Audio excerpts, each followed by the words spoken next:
우리가 우리나라에서 살아갈 때는 잘 느끼지 못하지만 외국에 살다 보면 자주 느끼는 것 중에 하나가 무엇이냐면 나는 어느 나라 사람인가 라고 하는 것입니다. 구체적으로 따지면 나는 어느 나라 국적의 사람인가, 이런 의미죠.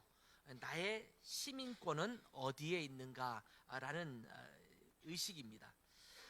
이에 따라서 권리와 의무가 달라지고 때로는 사람을 이해하는데도 충분히 그것 때문에 이해할 수가 있어요. 이 색깔은 얼굴 색깔과 이런 것 좀 달라도 이 사람이 어느 나라 사람이다 라는 것을 이게 깨닫게 되면 그래서 그랬구나 라고 느끼는 점들이 있게 되거든요.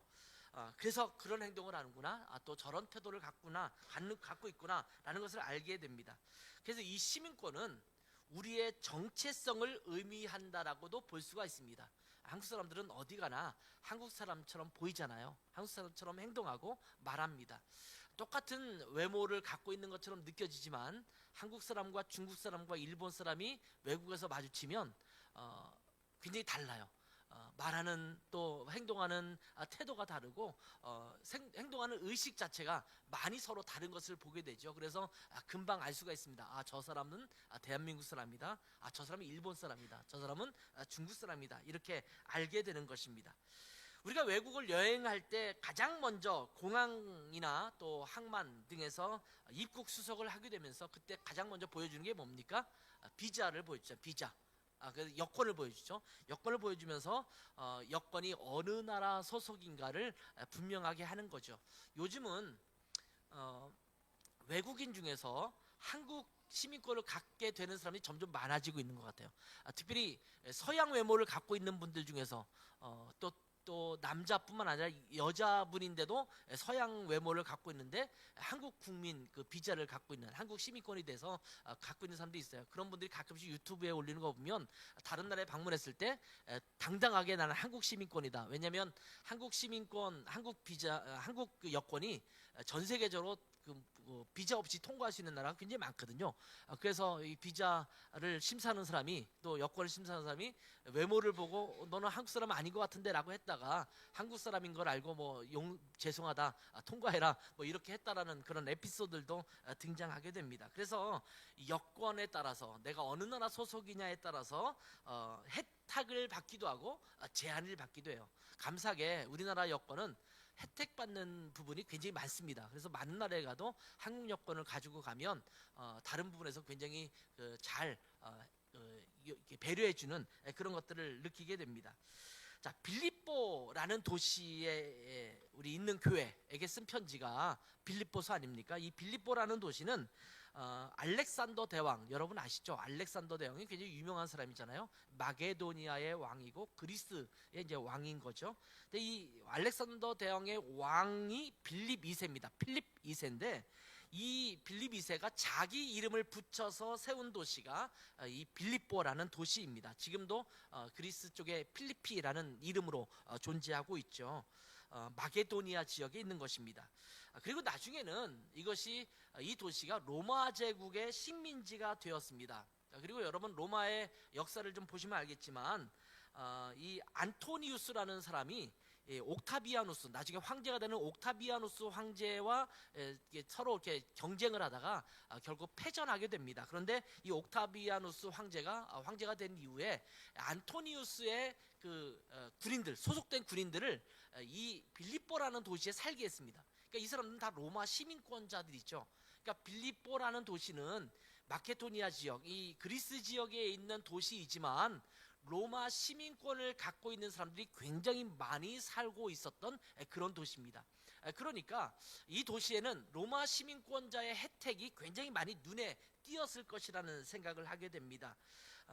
그래서 로마 시민권을 갖고 있는 사람들은 개인 재산을 소유하는 것도 자유로웠고, 로마 총독의 간섭을 받지 않고 행정도 스스로 운영할 수 있는 권리와 책임을 갖고 있었습니다. 그러니까 정치적인 특권도 굉장히 많이 갖고 있었고, 당연히 꽤 자유로운 신분을 가지고 활동하는 사람들이 많았습니다. 그렇기 때문에 빌립보에 살고 있는 사람들은 로마 시민권자가 갖고 있는 당당함, 그 자유로움, 그들의 갖고 있는 어떤 그 권리 이런 것들을 지켜보면서 와, 로마 시민권을 갖고 있는 사람들이 저렇게 대단하구나, 이런 것을 느낄 수 있었던 그런 도시라고 생각됩니다.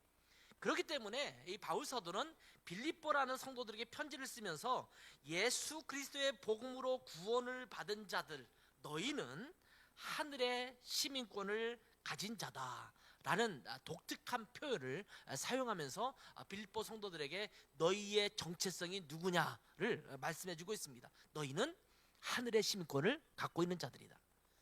저 로마 시민권을 갖고 있는 사람들이 당당하게 저렇게 살아가고 있는데, 그 특권을 누리고 살고 있는데, 너희는 더 특별한 하늘의 시민권자, 하나님 나라의 시민권을 갖고 있는 그런 사람이다라고 이야기하는 것입니다.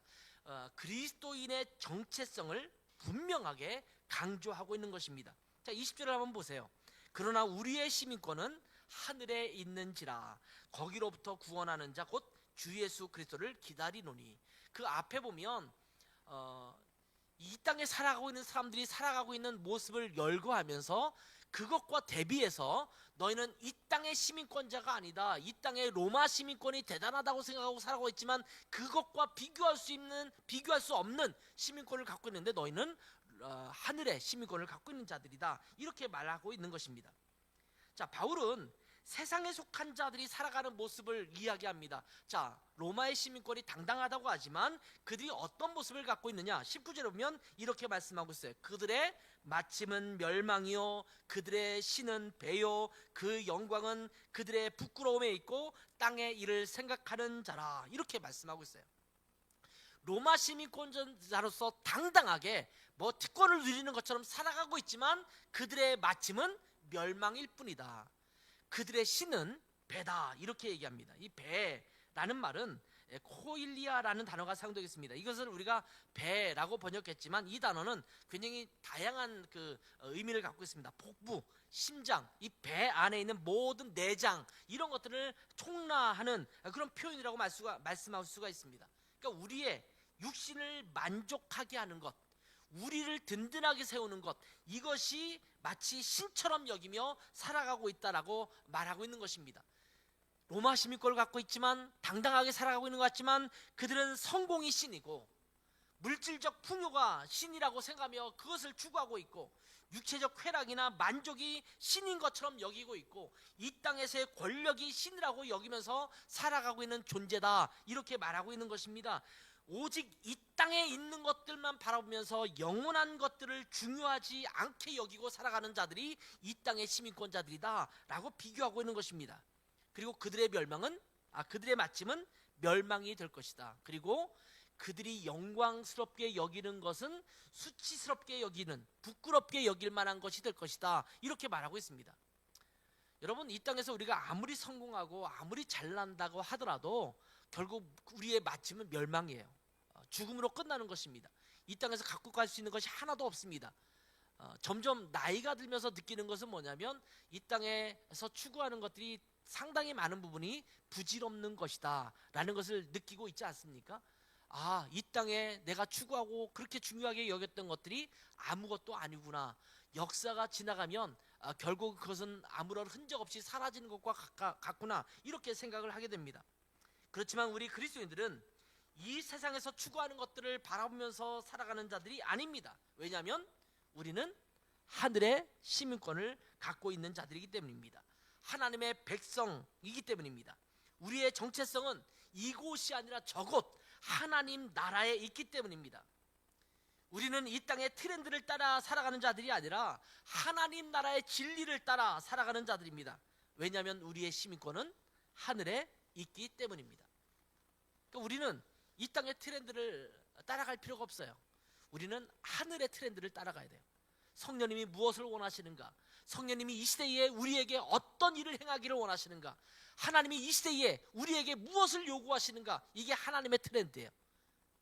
세상에 어떤 색깔의 옷을 입는가, 어떤 가방을 들고 다니는가, 패션이 어떠한가, 이들이 어떤 집을 추구하는가, 어떤 자동차를 타기를 원하는가, 무엇을 추구하고 무엇을 우리가 바라봐야지만 이 땅에서 성공하는가, 이것을 바라보는 것이 아닙니다.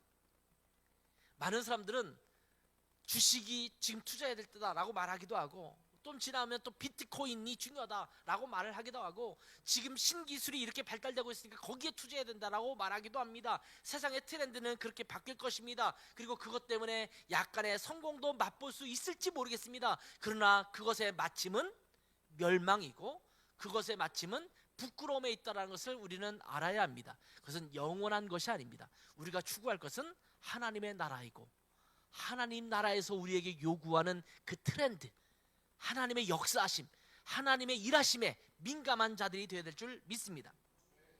자, 그렇다면 하나님의 시민권을 가진 자들은 어떠한 삶을 살아가는 자들일까요? 자, 바울은 우리는 이 땅의 가치를 추구하는 자들이 아니라 오직 예수 그리스도만을 존귀히 여기며 살아가는 자들이다 라고 강조합니다. 제가 오늘 본문 말씀을 3장 17절 이후에 있는 말씀을 읽었지만 이 빌립보서 전체에 대한 메시지를 좀 함께 담고 있는데, 그러면 우리가 하늘의 시민권을 갖고 있는 자들은 어떻게 살아가는 사람이냐? 예수 그리스도를 존귀하게 되게 하려는 삶, 이것이 하늘의 시민권을 갖고 있는 자들의 모습이라는 겁니다. 우리가 보통 외국에 살다 보면 애국자가 된다고 말하지 않습니까? 얼마 전에 손흥민 선수가 우승을 한번 하지 않았습니까? 우승을 한 다음에 손흥민이 뭘 했냐면 이 태극기를 이 허리춤에 딱 메고 태극기를 휘날리고 다니고 있어요. 다른 선수들도, 그 사람들이 토트넘이라는 영국 축구팀에 속한 자들인데, 영국 국기를 흔들거나 토트넘 깃발을 흔든 것이 아니라 각자가 다, 손흥민 선수는 태극기를 들렀지만 자기 나라 사람들 각자 자기 나라 국기를 이렇게 메고 있더라고요. 그러면서 내가 우승을 했으면 나는 대한민국 사람이다라는 것을 자신 있게 보이는 것 아니겠습니까? 올림픽에 가거나 아니면 월드컵에 뭐 우승을 하거나 뭐 하면은 이게 다 이렇게 태극기를 들고 하지 않습니까? 자기의 나라의 애국자가 되는 거예요. 자기 나라 욕하면 굉장히 싫어하고 그렇지 않습니까?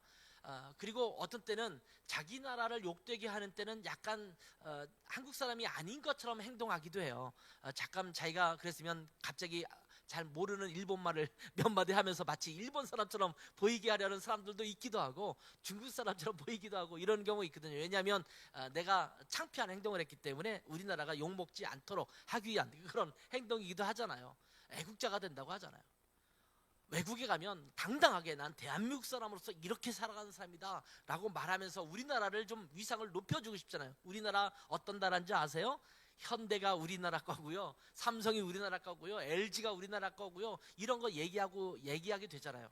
저도 처음에 독일에 갔을 때 독일 사람들과 얘기하면서 그 당시만 해도 한국이 잘 이렇게 알려지지 않았어요. 그러다 보니까 한국에서 왔냐, 한국에서 왔다 그러면 노스냐 사우스냐, 이게 북한이냐 한국이냐 남한이냐 이렇게 묻을 정도로 한국에 대한 이미지가 별로 없었습니다. 근데 그 당시에도 이미 전자 상가에 가면 LG, 삼성 제품들이 즐비했었거든요. 그러면서 제 얘기하죠. 저 삼성, LG가 한국 제품이다. 이게 당당하게 얘기하는 거예요. 점점 우리나라가 이제 한류가 발달이 돼서 이제는 한국 문화라든지 한국에 대해서 많이 알려지게 됐지만, 이제 한국을 얘기할 때마다 한국의 좋은 것들을 자꾸 얘기하게 됐잖아요. 제가 처음에 독일어를 배우면서 이제 우리나라를 소개하는 시간이 있었어요. 독일어로 잘 안 되는 독일어로 이렇게 PPT 해가지고 소개를 하는데, 그때 우리 한강도 보여주고 이렇게 서울 사진도 보여주고 이랬는데, 거기 앉아 있는 사람들이 굉장히 한국에 대해서 새로운 것들을 보게 됐다고 얘기하더라고요. 왜냐하면 한국을 아예 생각을 못했기 때문에 동양의 아주 자그마한 나라, 동남아시아에 있는 그 가난하게 사는 나라처럼 그렇게 얼핏 생각했다가 사진 보니까 그게 아니거든요. 그러면서 독일어 선생님이 할머니셨는데 그분이 얘기하더라고요. 한강 쭉 보여주고 야경 보여주니까 니네 한강에는 다리가 몇 개나 있어? 이 약간 우리를 무시하는 질문이었어요. 우리 드레스덴에는 몇 개의 다리나 있는데 니네는 다리가 몇 개나 있어? 근데 뭐 우리 한강 다리는 엄청 많지 않습니까? 뭐 30개 가까이 될걸요? 얘기를 했어요. 얘기를 했더니 이분이 갑자기 깜짝 놀라시면서 그렇게 다리가 많아? 오히려 역전되는 그런 상황이 됐거든요. 그런 반응을 보면 마음이 우리는 이런 나라야, 이런 생각을 하게 되잖아요. 자, 우리가 하늘의 시민권을 갖고 있는 사람이고 하나님 백성이라고 한다면, 하나님 나라의 백성이라고 한다면 우리가 이 땅을 살아가면서 무엇을 드러내야 되는 사람이냐? 하나님 나라를 드러내는 자들이 되어야 한다는 것입니다. 그리고 하나님 나라의 주인공이 누구십니까? 물론 하나님이시고 우리 주 예수 그리스도이십니다. 그래서 내가 이 땅에 살아가면서 무엇을 드러내냐면 내 삶을 통해서, 내 말을 통해서, 내 행동을 통해서 오직 예수 그리스도만 존귀 되도록 하는 것, 이것이 하나님 나라 백성의 모습이라는 것입니다. 자, 빌립보서 1장 20절 21절을 한번 읽어볼까요? 같이 한번 읽겠습니다. 시작. 나의 간절한 기대와 소망을 따라 아무 일에든지 부끄러워하지 아니하고 지금도 전과 같이 온전히 담대하여 살든지 죽든지 내 몸에서 그리스도가 존귀하게 되게 하려 하나니 이는 내게 사는 것이 그리스도니 죽는 것도 유익함이라. 아멘. 저는 제 삶의 모토가 이 성경 구절이에요. 그래서 저는 네이버 제 아이디를 보면 필120이에요. 빌립보서 1장 20절이라는 뜻이거든요. 처음에 독일에 갔을 때 차를 구입했을 때 차 번호를 어떻게 할까 그랬을 때 제가 PHIL120으로 했어요. 빌립보서 1장 20절입니다. 저 삶의 가장 모토로 삼고 있는 성경 구절 중에 하나입니다. 하나가 아니라 이게 이제 제 성경의 모토 중에 하나예요. 근데 여기에서 뭐라고 말하냐면 내가 이 땅을 살아가는 모든 삶과 소망과 모든 것을 담은 것은 뭐냐면 나를 통해서 그리스도가 존귀 여기게 되게 하려고 한다. 내가 죽든지 살든지 내게 삶의 목적은 내 삶을 통해서, 나를 통해서 그리스도가 존귀 되게 하려는 것이다. 이렇게 고백하고 있습니다. 이 존귀 되게 한다라는 말이 나오는데 헬라어로는 메갈린데세타이라는 말이 쓰여집니다. 이것이 이 원형이 메갈리노라는 단어에서 쓰여집니다. 근데 이것은 어떤 의미냐면 위대하게 만들다, 높이다, 크게 보이게 만들다, 극찬하다, 뭐 이런 의미를 갖고 있습니다. 나의 삶을 통해서 예수 그리스도를 위대한 분으로 보여주는 거예요. 그분을 극찬할 수 있는 모습으로 보여주는 겁니다. 그분을 더 크게, 나보다 더 크게, 세상 그 무엇보다 더 크게 눈에 띄게 만드는 것입니다. 그분을 높여드리는 것입니다. 이분 같은 분이 없습니다. 지극히 높으신 분입니다. 이렇게 드러내는 것입니다. 우리의 행동과 말, 태도를 통해서 예수 그리스도가 높임을 받고 극찬을 받고 위대하게 되고 더 놀랍게 여겨지도록 해야 된다는 것입니다. 여러분이 직장에서 생활할 때 우리를 보면서 와, 예수 그리스도가 정말 위대하신 분이구나, 당신을 보니까 그게 느껴져요. 이렇게 여겨질 수 있도록 해야 된다는 것입니다. 요즘 한류가 전 세계로 퍼져가고 있다고 하죠. 한국의 음악과 노래, 드라마와 영화, 그리고 한국의 음식, 이런 것을 통해서 많은 사람들이 한국을 더 궁금하게 만들고 있습니다. 때로는 한국 사람들의 말과 행동, 태도, 이런 것을 통해서 한국이라는 나라를 더 높이 평가하게 하기도 합니다. 예를 들어서 어떤 외국 사람이 한국을 방문했는데 스마트폰이나 아니면 가방이나 이런 것들을 잠깐 여기 놔뒀는데 아무도 가져가지 않고 그대로 있다라는 것을 보면서 와, 한국 사람들은 남의 물건에 손을 안 대네? 이런 이야기를 한다고 하잖아요. 어쩌면 한국에서 살아가는 사람들은 당연하게 여길 수 있을지 모르지만 문화 수준이 높고 또 잘 사는 선진국에 가서도 그렇게 스마트폰이나 아니면 가방을 아무데나 놨다가 잃어버리지 않는 나라는 거의 없거든요. 제가 유럽에 살다 왔는데 유럽에도 그렇게 했다가는 이제 그 가방이나 핸드폰은 순식간에 사라집니다. 아무리 잘 사는 나라라도 그것이 안 되는 나라인데 우리 한국은 외국인들이 와서 그걸 조심하고 막 그렇게 애지중지하는데 한국에서는 그렇게 애지중지하지 않아도 된다는 것을 보고 깜짝깜짝 놀래거든요. 물건을 잃어버려도 우리는 금세 찾지 않습니까? 분실물센터에 가면 금방 있고 내가 어디에다 스마트폰 같은 거 놔두고 갔다 오면 거기에 주인이 보관하고 있고 그렇지 않습니까? 뭔가 물어보면 굉장히 친절하게, 언어도 잘 안 되면서 친절하게 알려주려고 하고 있습니다. 지하철을 타면 노약자나 아니면 임신부가 앉는 자리, 그런 자들은 사람들이 많아도 비워놓고 있는 것을 보면서 외국 사람들이 깜짝 놀라거든요. 저도 외국에서 오랫동안 살고 또 이 나라 저 나라를 다녀본 사람으로서 제가 한국을 봐도 야, 우리나라 시민의식이 대단하다, 이것은 다른 나라에서도 찾아보기 힘든, 옛날에는 에티켓 그러면 유럽이라든지 서양 사람들의 에티켓을 우리가 굉장히 본받아야 될 것이라고 여겼는데, 이제는 거꾸로 한국 사람들의 에티켓이나 예의 범절 이런 것을 보고 깜짝깜짝 놀라게 되는 경우도 많거든요. 그래서 사람들은 한국을 다시 보게 되고 한국이라는 나라를 높이 평가하게 된다는 말입니다. 저는 우리 그리스도인의 모습이 이 땅에서 그래야 한다고 믿습니다. 우리의 말, 우리의 행동, 우리가 추구하는 가치, 이런 것을 통해서 우리의 주인이신 예수 그리스도가 존귀히 여김을 받도록 해야 합니다. 야, 저 그리스도인은 우리 직장에서 남들은 이렇게 하는데 저 사람은 이렇게 정직하게 행하네? 지금 아까 심대호 목사님이 아까 기도를 좀 같이 하자라고 말하면서 우리의 정직한 영을 새롭게 해달라고 기도하자, 이런 말씀 하지 않았습니까? 굉장히 중요한 단어 하나가 인테그리티라는 단어예요. 인테그리티.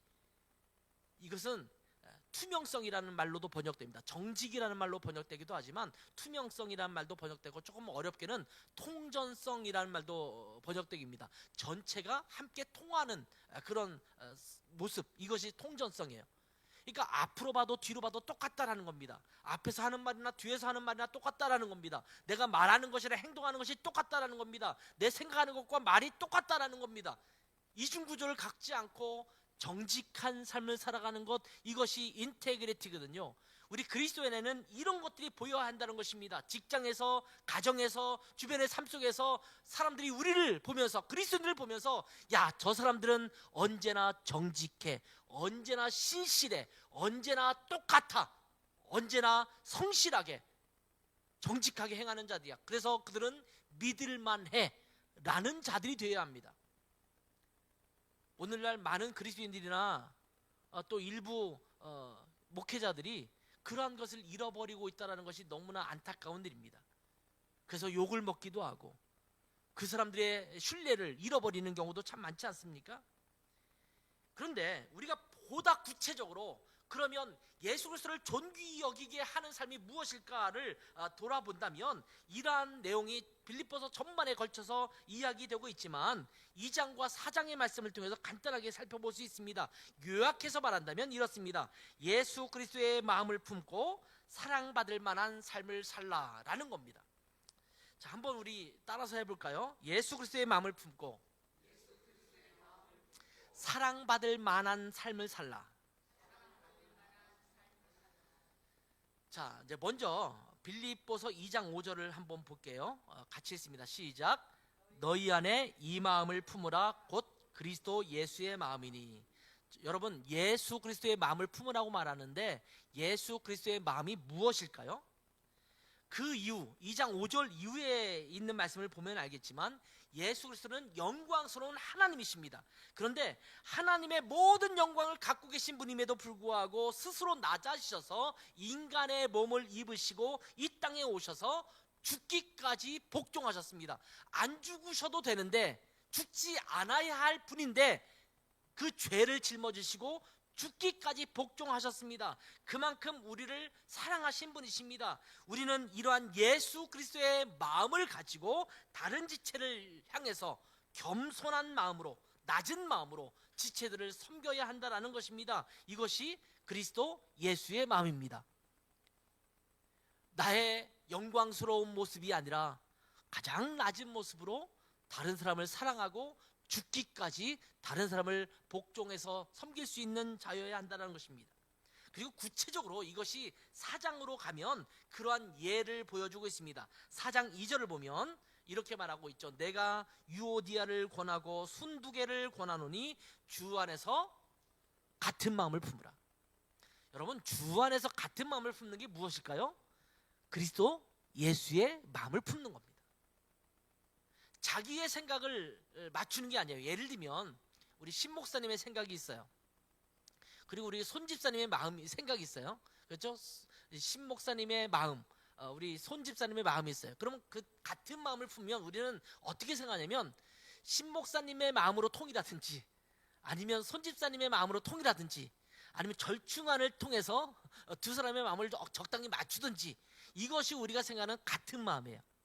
근데 성경 빌립보에서도 우리에게 말씀하시는 같은 마음은 손집사님의 마음도 아니고 신목사님의 마음도 아니고 그리스도 예수의 마음을 함께 품는 겁니다. 이것이 같은 마음을 품는 거예요. 유오디아야 순두개야.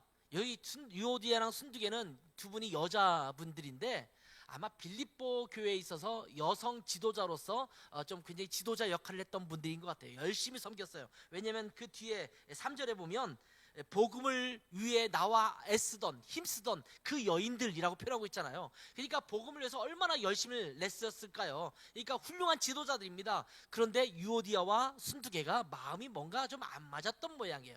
그러니까 요즘으로 따지면 여선교회 회장, 부회장 요 정도 되는 그런 분들인 것 같아요. 근데 이분들이 서로 갈등이 생기고 의견이 달라져서 아마 다툼이 있었던 그런 상황인 것 같습니다. 그런데 그들을 향해서 뭐라고 말합니까?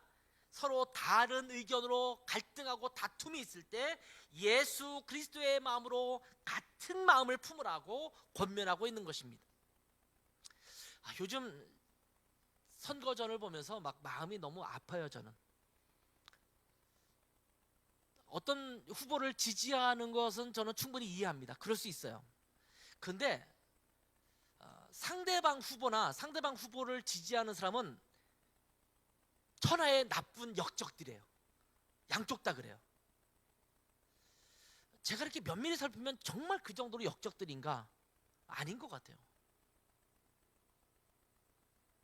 예를 들면 후보들로 따지면 뭐 가장 1번, 2번이 가장 이제 대두적인 후보들인데 그들의 종교를 보면 다 개신교입니다. 그렇죠? 개신교도들이에요. 그 신앙이 어떻든 뭐 그것이 뭐 그냥 교회만 잠깐 나가는 거든 어떻든 간에 아니면 너무 지나쳤다든지 뭐 좀 덜하든지 이 차이는 있어도 아무튼 개신교 아닙니까? 둘 다 흠집이 전혀 없는 사람이냐? 제가 볼 때는 그렇지 않은 것 같아요. 그럼 두 사람에게 장점이 없냐? 두 사람에게도 장점이 있겠죠. 근데 양쪽의 진영 논리에 따라서 이 사람이 되면 우리나라가 빨갱이가 되고 이 사람이 되면 우리나라가 아주 망할 사람 뭐 이런 나라가 되고 그러면서 아주 목사들이나 이런 분들도 SNS에 올리는 글을 보면 목사인데 저렇게 심한 욕설과 이런 것을 담아서 이렇게 상대방 진영이나 사람을 그렇게 욕할 수 있을까? 저 사람들이 아마 대통령 후보로 안 나왔으면 아마 그러지 않았을 것 같아요. 그 욕을 먹으면서 왜 대통령 후보가 되는지는 모르겠지만 아무튼 그러더라고요. 같은 예수 믿는 사람들끼리는 같은 마음을 품어야 되잖아요. 같은 마음을 품는다는 소리는요, 같은 후보를 지지하라는 말이 아닙니다. 우리의 태도가 같아야 된다는 거예요. 하나님의 나라가 이 땅에서 확장되고 그리스도의 복음이 증거되고 하나님이 영광을 받으시고 우리 대한민국이 하나님 앞에 쓰임받을 수 있는 거룩한 나라가 되도록 하는 것, 이것이 우리가 같은 마음 아닙니까? 저는 누가 대통령이 되든 저는 늘 누가 대통령이 되면 그 사람을 지지하여 기도합니다. 잘못된 것을 잘못됐다라고 말하지 않는다라는 의미가 아니라 잘 하도록, 그 사람이 대통령으로서 그 임무를 잘 감당해서 우리나라가 좋아지도록 기도하는 거예요. 그런 면에서는 최선을 다해서 제가 지지하지 않아도 제가 그들을 위해서 열심히 기도하고 할 수 있는 일은 최선을 다해서 협력하는 거예요. 근데 우리는 그런 마음이 없어요. 아마 대통령이 누군가 돼도 어떤 사람은 또 끌어내려고 하겠죠. 비난하겠죠. 안 도와주겠죠. 우리가 같은 마음을 품는다는 것은 내가 원하는 내 주장, 내 생각을 관철시키는 것이 아니라 예수 그리스도라면 어떤 마음을 품었을까를 가지고 그들을 함께 섬겨주는 것입니다. 자, 3절을 보면 그들이 복음에 함께 힘썼던 사람들이에요. 복음을 위해서 애썼던 사람들이에요. 근데 무슨 문제인지 모르지만 그들이 서로 마음을 나누어서 갈등하고 있단 말이에요. 근데 뭐라고 말합니까? 그들을 옆에서 지켜보면서 누가 더 옳은지 각자의 편에 서라, 이렇게 말씀하고 있지 않습니다. 뭐라고 말합니까? 그들을 도우라, 이렇게 말해요. 하나가 되도록 도우라는 거예요. 내 편, 네 편으로 나눠서 갈라지도록 만드는 것이 아니라 하나가 되고 한 마음으로 더 좋은 방향으로 나아가도록 돕는 것, 이것이 우리가 해야 될 일입니다. 어떤 문제에서 다른 의견으로 갈등하고 다투고 있을 때 예수 그리스도의 마음으로 같은 마음을 품으라고 권면하고 있는 것입니다. 그러면서 5절에 무엇을 말하고 있냐면 관용의 마음을 품으라 이렇게 말씀하고 있어요. 같이 5절을 읽어보겠습니다. 시작. 너희 관용을 모든 사람에게 알게 하라. 주께서 가까우시니라. 여기 보면 주님께서 오실 날이 가까워오는데 너무 대척하지 말고 너무 다투지 말고 싸우지 말고 너희들에게 관용하는 마음이 있음을 사람들에게 알게 하라는 거예요. 상대방 진영에게도 내가 관용하고 있는 자라는 것을 보여주라는 겁니다. 세상 사람들이 내가 관용하는 마음을 갖고 있다는 것을 보여주라는 것입니다. 관용이라는 마음은요, 말은 너그럽고 넓은 마음으로 상대방을 품는 태도를 말하는 것입니다. 내 주장을 고집하기 위해서 상대방을 배척하거나 내치지 말고 넓은 마음으로 품으라는 것입니다. 이 말은요, 그럴 수도 있지, 그럴 만한 이유가 있었겠지라는 거예요. 어떤 사람이 어떤 행동을 했다면 그것을 비난하고 그것에 대해서 트집 잡으려고 하기보다는 왜 그랬을까? 그럴 만한 이유가 있나? 뭐 사람이 실수할 수도 있지, 그럴 수도 있지 라는 마음을 갖고 있는 거예요. 이것은요, 죄를 용납하라는 의미가 아닙니다. 예수 그리스도도 현장에서 가늠하다 잡혀온 여인을 보았을 때 너는 죄 없어, 괜찮아, 뭐 그럴 수도 있지라고 끝난 것이 아닙니다. 다시는 그런 죄를 짓지 말라고 말하고 있어요. 그것이 죄인 것을 분명히 언급하고 있습니다. 그러나 그것을 트집 잡아서 그 사람의 인격을 모독하거나 그 사람이 나락으로 떨어지게 만들지 않습니다. 그 사람이 회복되도록 돕는 것이 예수 그리스도의 은혜였습니다. 여러분, 영어의 단어 중에서 이해라는 단어가 understand잖아요. understand. 독일어도 운터스탠이란 써요. 똑같아요. 운터가 언더고 스탠이 스탠드에 서다는 거예요. 밑에서 서는 것입니다. 그 사람의 입장에서 보는 것입니다. 그러면 저 사람이 저래서 저런 행동을 했구나, 이것을 보게 되는 거거든요. 결혼해서 부부가 살다 보면 부부싸움을 치열하게 할 때가 많거든요. 근데 그 치열한 부부싸움의 현장에서 보면 그들의 삶 속에서 왜 그런 성격 또는 그 분노 이런 것들이 드러나고 있는가를 보면 그들이 어린 시절부터 살아와서 가졌던 어떤 여러 가지 과정 속에서 그런 성격이나 성향이 나타날 수밖에 없는 과정들이 있는 것을 보게 되거든요. 그러면 이해하게 돼요. 저 사람이 이런 문제에서 불같이 화를 내는 이유는 그래서 그랬구나. 그것을 그대로 인정하고 받아주는 것은 아니지만 이해할 수 있잖아요. 그래서 그랬구나, 이해할 수 있는 거예요. 상대방의 입장에서 보려는 마음을 가지면 상대방을 이해할 수 있는 거예요. 여러분, 부부끼리도 마찬가지고 부모 자녀의 사이에도 마찬가지고 성도들끼리도 마찬가지입니다.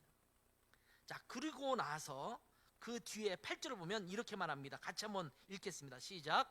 끝으로 형제들아, 무엇에든지 참되며 무엇에든지 경건하며 무엇에든지 옳으며 무엇에든지 정결하며 무엇에든지 사랑받을 만하며 무엇에든지 칭찬받을 만하며 무슨 덕이 있든지 무슨 기림이 있든지 이것들을 생각하라. 굉장히 다양하게 많은 말들을 여기서 하고 있지만 이 말을 한마디로 말하면 이런 말입니다. 무엇을 하든지 사랑받을 만한 자가 되라. 무엇을 하든지 칭찬받을 만한 행동과 삶을 살라, 이런 말입니다. 무슨 덕이 있든지, 그러니까 무슨 선한 일을 행하든지 또는 무슨 기림이 있든지, 이 기림이라는 것은 찬양한다, 높인다 이런 말이거든요. 너를 칭찬하고 누군가 높이게 되더라도 너희가 무엇을 생각하냐면 어떤 일을 하든지 내가 정결한 자, 참된 자, 옳은 자, 그런 삶을 살라고 말하는 것입니다. 흠없이 살라는 말씀입니다. 이것이 하나님 나라의 시민권을 갖고 있는 자들이 이 땅에서 살아가는 모습이어야 한다는 것입니다. 우리는 이 세상의 가치를 추구하며 살아가는 자들이 아닙니다. 근데 우리 그리스도인들이 자꾸 마치 이 땅에서 모든 것을 목숨을 건 것처럼 살아갈 때가 너무나 많아요. 그러다 보니까 더 다툼이 일어나고 더 갈등이 일어나는 것 같아요. 여러분, 우리는 이것을 분명히 알아야 합니다. 우리가 누구인지 분명히 인식하며 살아가야 합니다. 우리는 하나님 나라의 백성입니다. 하나님 나라의 시민권자들입니다. 우리의 정체성은 이 세상에 있지 않고 하나님 나라에 있습니다. 그래서 우리는 이 땅에서도 하나님 말씀의 기준에 따라 살아가는 자들입니다. 그것이 우리의 모습을 통해서 보여져야 한다는 것이에요. 우리 한번 외쳐볼까요? 우리는 하늘의 시민권을 가진 자들이다. 우리는 이 세상에서 외국이에요. 이 나라는 외국. 우리가 사는 이곳은 외국이거든요. 나그네로서 살아가는 것입니다. 우리는 본향, 우리의 나라를 찾아갈 겁니다. 그 나라는 하나님 나라고 하늘나라입니다. 이 땅에서 우리는 하늘나라의 시민권을 가지고 하나님 나라의 여권을 가지고 이 땅에 살아가는 자들입니다. 그리고 우리는 이 세상에서 교회로 살아갑니다. 하나님의 백성의 모임, 이것이 교회 아닙니까? 자꾸 이 세상에 속한 자로 살아가려고 해서는 안 됩니다. 자주 우리 자신을 돌이켜서 하나님께 속한 자로, 주님께 속한 자로, 하나님의 백성으로 살아가는 자임을 깨닫고 하나님의 자녀답게 살아가야 합니다. 순간순간 여러분 인지하십시오. 나는 하나님 나라의 백성이다.